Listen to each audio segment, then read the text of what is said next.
Periods అనేవి once ఆగిపోయిన తర్వాత మళ్ళీ రావచ్చా, అది నార్మలేనా, ఒకవేళ వస్తే దేనివల్ల రావచ్చు? This is doctor Ravleen Annapaneni, obstetrician and gynaecologist at Medsy hospitals Vijayawada. ప్రతి ఉమెన్లో పీరియడ్స్ అనేవి యూజువల్గా 12 to 13 ఇయర్స్ నుంచి స్టార్ట్ అవుతాయి. And on an average Indian ఉమెన్లో పీరియడ్స్ ఆగిపోవడం అనేది 45 to 51 ఇయర్స్లో ఉంటుంది. ఏజ్ పెరుగుతున్న కొద్దికి ఓవరీస్లో ఉన్న ఓవేరియన్ రిజర్వ్ తగ్గిపోతుంది కాబట్టి దాని ప్రకారంగా ఉన్న రిజర్వ్ని బట్టి ఒక్కొక్కళ్ళకి ఒక్కొక్క టైంలో పీరియడ్స్ అనేవి ఆగిపోతాయి.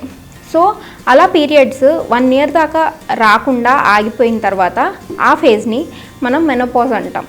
మెనోపాజ్ అంటే పేరులోనే ఉంది, మెన్సెస్ పాజ్ అవడం, అంటే మెన్సెస్ అనేది ఆగిపోవడం. సో ఈ మెనోపాజల్ ఉమెన్లో పీరియడ్స్ అనేవి మళ్ళీ రావడం అనేది యూజువల్గా నార్మల్ కాదు. సో కొన్ని కారణాల వల్ల అవి రావచ్చు. మోస్ట్ కామన్గా ఏంటంటే బాడీలో హార్మోన్స్ అన్నీ తగ్గిపోయి వెజైనా అంతా పలచబడిపోవడం వల్ల ఆ రాపిడికి కొంచెం బ్లీడింగ్ కనపడవచ్చు. దాన్నే మనం ఎట్రోఫిక్ వెజైనైటిస్ అంటాం. సో సెకండ్ కారణం వచ్చేసి సర్వైకల్ క్యాన్సర్, గర్భసంచి ముఖద్వార క్యాన్సర్ అంటారు. సో దీనివల్ల మనకి భార్యాభర్తలు కలిసిన తర్వాత బ్లీడింగ్ కనపడవచ్చు అండ్ ఇర్రెగ్యులర్ టైమ్స్లో బ్లీడింగ్ కనపడవచ్చు. సో ఇదొక కాజ్. అండ్ ఇంకొకటి ఎండోమెట్రియల్ పాలిప్స్ అంటాం, out growths of the endometrium.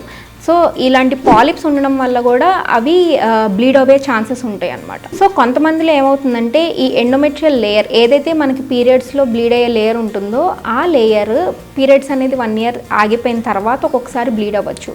So ఇలా వేరే రీజన్స్ ఉంటాయి బ్లీడింగ్ అనేది మళ్ళీ స్టార్ట్ అవ్వడానికి. సో వెంటనే ఇలాంటివి ఏదన్నా మీకు ఉన్నట్టు అనిపిస్తే కనుక నెగ్లెక్ట్ చేయకుండా గైనకాలజిస్ట్ని కన్సల్ట్ అయ్యి రీజన్ తెలుసుకొని వెంటనే ట్రీట్ చేసుకోవడం అనేది చాలా ఇంపార్టెంట్.